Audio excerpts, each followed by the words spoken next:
Thank you, Mr. Chairman. I want to thank the witnesses, as I heard earlier, for the direct answers that we did receive and those anchored in fact. I wanted to point out first to Sheriff Babu that I have been to the top of those lookout mountains, those spotter locations. I've done one-strut landings with the Black Hawk up on top and known that they have scattered down the mountain. It's kind of hard to catch them. I'm glad you caught some. And I'd like to see a lot more of that, by the way. And I'd like to see you have all the resources necessary, and I regret that SB 1070 ended up in the court the way it did. I was there to witness that.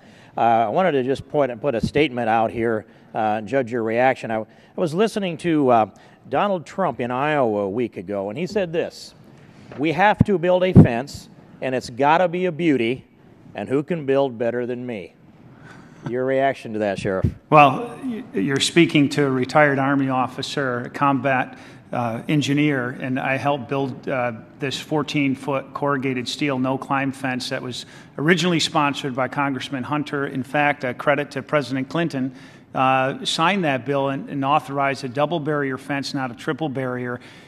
We don't need, as Mr. Trump and others, we're not building the Great Wall of Mexico, that there's tactical areas that you interlock these man-made barricades or obstacles, and you interlock them with natural terrain features. We know how to do that well, and so there's 700 miles of the 2,000 miles of border that would need this barrier.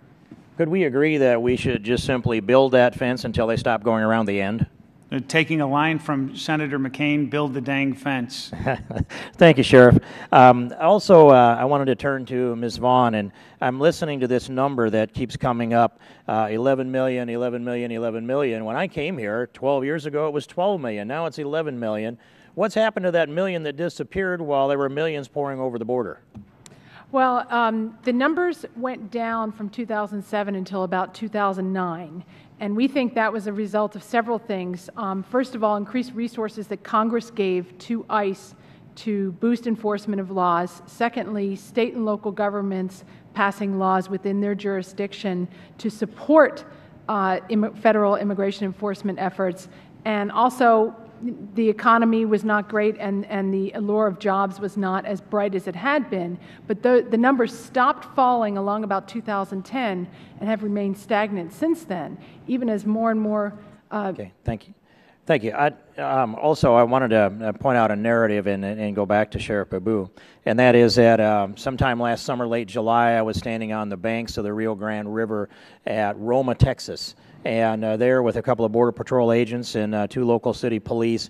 They were there most of the time, came and went a little bit, having a conversation with them. We watched as 2 coyotes inflated a raft on the other side of the river, loaded a pregnant lady in it, ran her across the river, pulled their raft up against the shoreline, and they helped the lady out, handed her 2 bags of her possessions. The coyote that helped her out got back in the raft. The 2 of them went back to Mexico. The level of animation among the officers there was a little less than I would see if they were writing a speeding ticket in Iowa.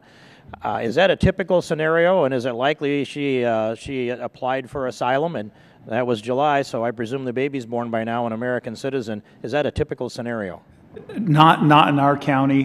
We're not actually a border county, but the 3 counties south of us shape the traffic up through Pinell County, and but we don't see a lot of, in our county, pregnant illegals. But aside from her condition, which is just observed condition, is it your understanding that it's typical when someone gets across the border that they apply then for asylum, and that the only people that we really send back are those that will accept the proposal of a voluntary return on the spot or in a short hearing? Yes. And so we are the welcome mat. And the point of securing the border, if we're going to be there to be the welcome mat, is significantly diminished by the policies of this administration. Do you agree? Yes, sir. I thank you. Then turn to Professor Ting, and I'm looking at a number here, 92,898,000 Americans, almost 93 million Americans, simply not in the workforce. A 30% of the population, 29-point change, not in the workforce. And I'm listening to the testimony here, and of course been thinking about this a while. It seems to me that we need a demographer to project to us what America looks like if this continues. But you've given it so much thoughtful consideration. I'd ask you if you could tell us what you think America looks like if the Constitution and the rule of law, usurped by the executive branch, and the door is open for an endless supply of immigration. Could you give me a picture of what America looks like? Well, I worry about that picture of the future. You know, what's special about America is our Constitution and our deliberative process of government, which includes a role for the Congress as well as the executive branch. And I think that is being threatened by kind of imperial executive orders. If this executive order stands, where's the limit? I think we do need to think more about growth of immigration. Both my parents were immigrants. I love immigrants, right? We all should respect immigrants because we're all descended from people that came here from somewhere else. And we're told that includes Native Americans too. But you know, how much? That's the question, and it's a hard question. How many, given the fact that we respect immigrants and admire immigrants, how many are we going to take every year? And we have to kind of strike the balance. I also just want to say, if we do nothing, we're stuck with the most generous legal immigration system in the world, bar none.